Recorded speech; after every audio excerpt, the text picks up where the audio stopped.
Thank you for joining my Zoom teaching. I know a lot of you have been stuck at home or having to work from home, and that's what the basis. I wanted to teach on something that would benefit you for where you are in your life. Um, so I was going to teach about stress. You can see the PowerPoint in the back.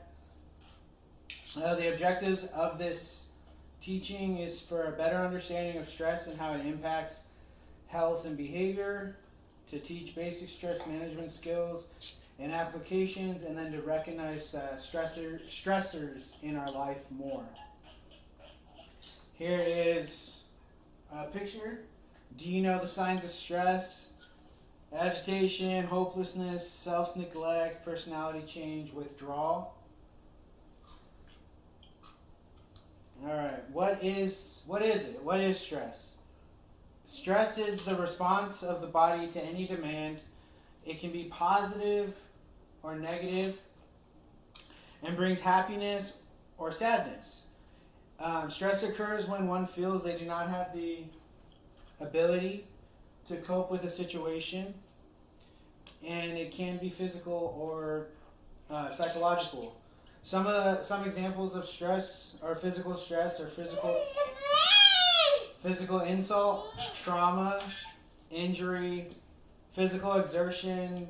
The body is forced to operate beyond its capacity. Noise can be stress, overcrowding, excessive heat or cold. Those are all examples of physical stressors. Some psychological stressors are time pressured tasks.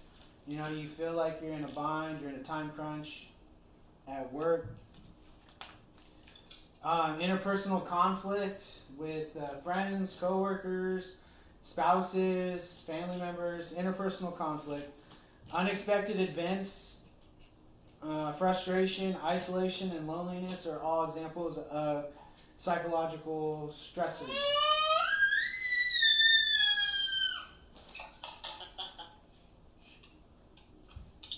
All right. So the effects of stress on our mental health, on our physical health. One of the effects is failure to cope with a stressful experience, which enhances our vulnerability to disease.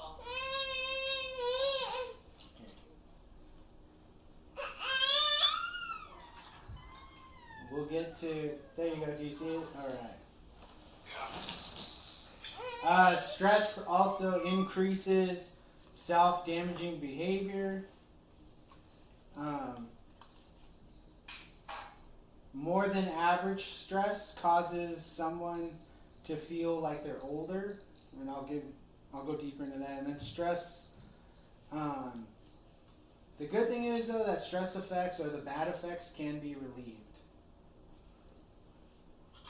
So I put failure to cope with stressful experiences enhances our vulnerability to disease. So that could be increased blood pressure, which is hypertension, elevated heart rate, increased cortisol levels, which can be damaging,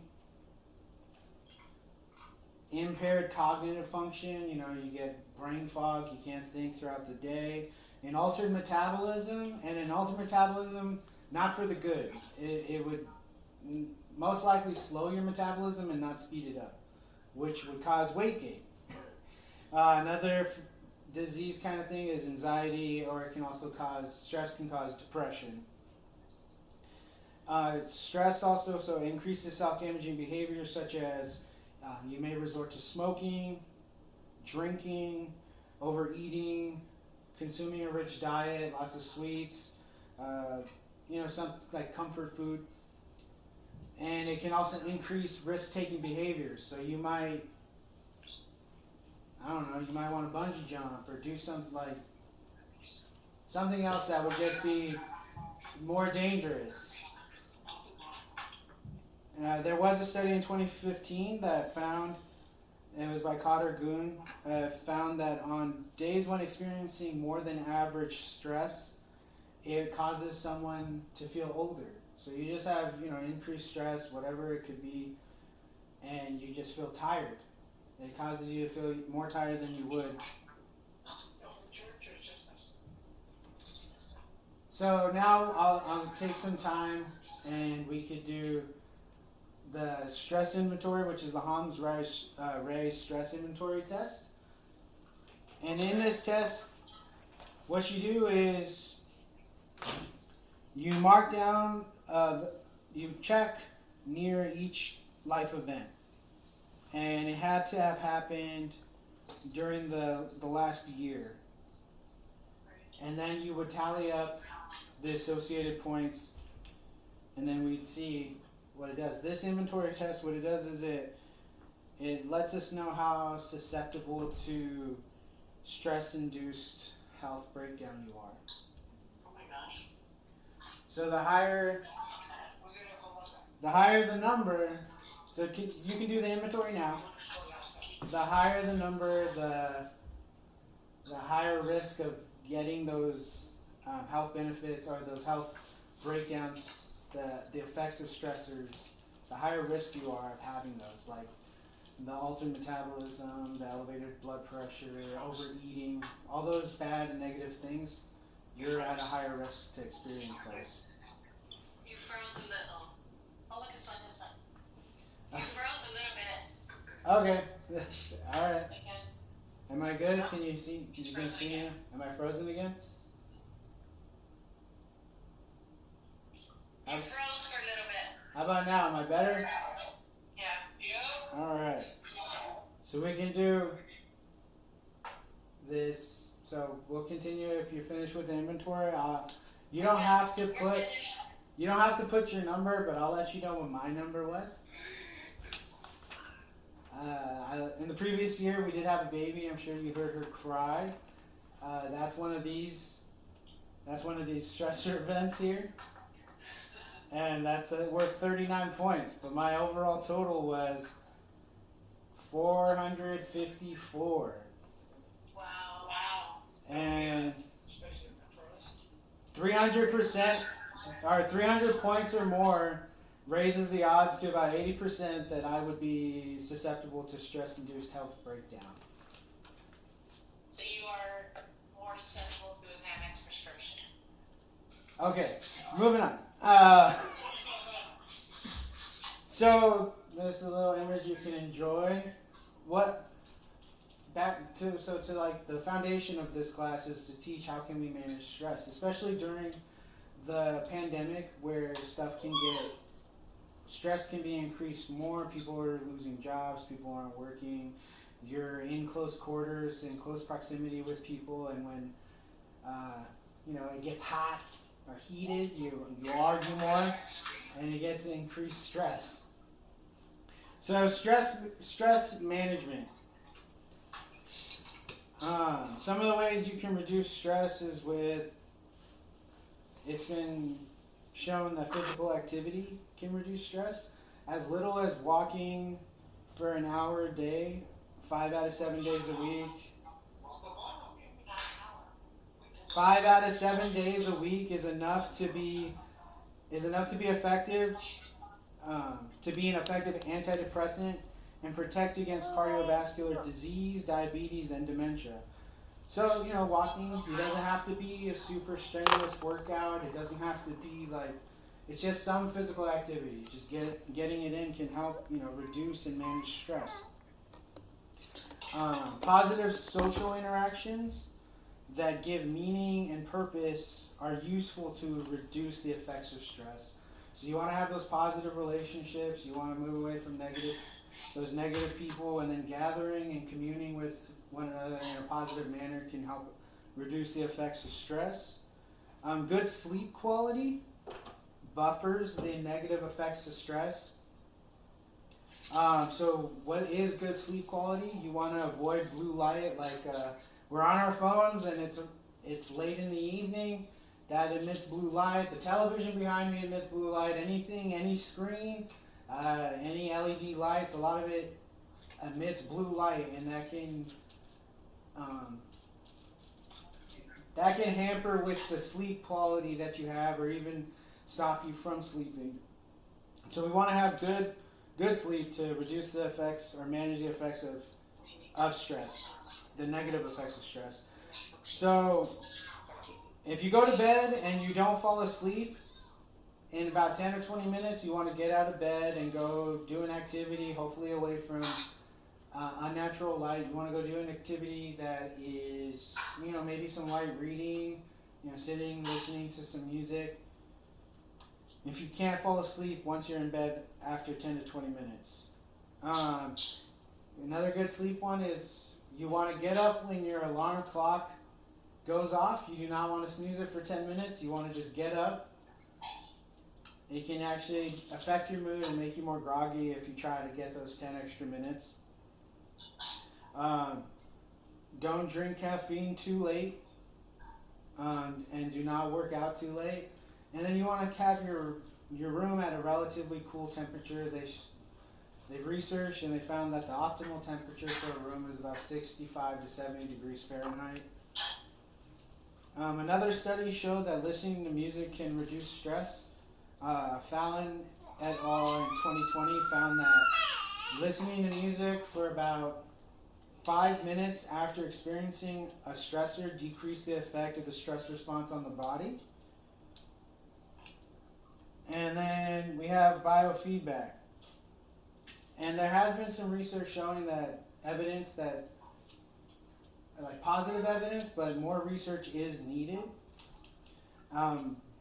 Biofeedback is a technique that you learn to control some of your body's functions, such as heart rate. You connect to electrical sensors that help you receive information about your body. And then when you get that information, you try to control it, like control your breathing, try to reduce your heart rate. You try to manage the muscles to relax something and reduce it. But you use electrical sensors to see what the response is. It has to be done, most likely it has to be done with a medical professional. They do sell some devices where you could do this at home. But there's more research that needs to be done.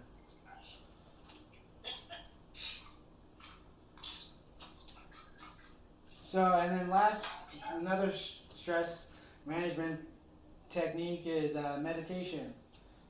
For as little as 10 to 20 minutes. So maybe you don't have an hour to go walk 5 days a week. Maybe you only have 10 to 20 minutes in your day because you're so busy. Taking 10 to 20 minutes to meditate can help reduce the negative effects of stress. So meditation, they saw that even using an app to help you meditate, and I put an app there, it's Headspace. Using an app, it showed it reduced anxiety, depression, job strain, and increased workplace. And a positive effect it showed was increased workplace social support. So, and this was meditating for 10 to 20 minutes, a couple times a week, and it showed these positive effects of decreased anxiety, depression, and job strain. It can also improve one's ability to recover psychologically, but also physiologically from an acute negative effect. So, your body, if you have a stressful effect and your blood pressure goes up, your heart rate goes up, but you go and you meditate, and that can reduce that effect. It can also reduce the mental effect that it would have as well. And just a little definition of meditation, it doesn't have to be new agey or anything. Meditation is just focusing on an object or one thing to achieve a clear mind and an emotionally stable state. So you can focus on, if you don't want it to be like new agey or all that, you can focus on one object, or you can focus on Jesus or heaven, just one thing, and just take 10 to 20 minutes sitting silently, focusing on your breathing. There's plenty of applications you can get on your phone to use that to assist you and walk you through the meditation. So just a little recap, you want to be able to manage these stressors so you don't get these, life-threatening or diseases or debilitating diseases You know, if you get high blood pressure, they call it the silent killer because you don't know that you have it, and it can cause death. So you want to have some physical activity. You want to get good sleep. You want to have positive relationships or social interactions. You want to listening to some music, even 5 minutes can help, and meditating. And with positive relationships, meditation, like I said, it showed increased workplace social support. So if you're having trouble at work, maybe try it on your break. If you have a 15-minute break, take the time, use the app, meditate for 10 minutes, and you can have that benefit to reduce and manage your stress. That's the end of my presentation. I want to thank you for participating in it, and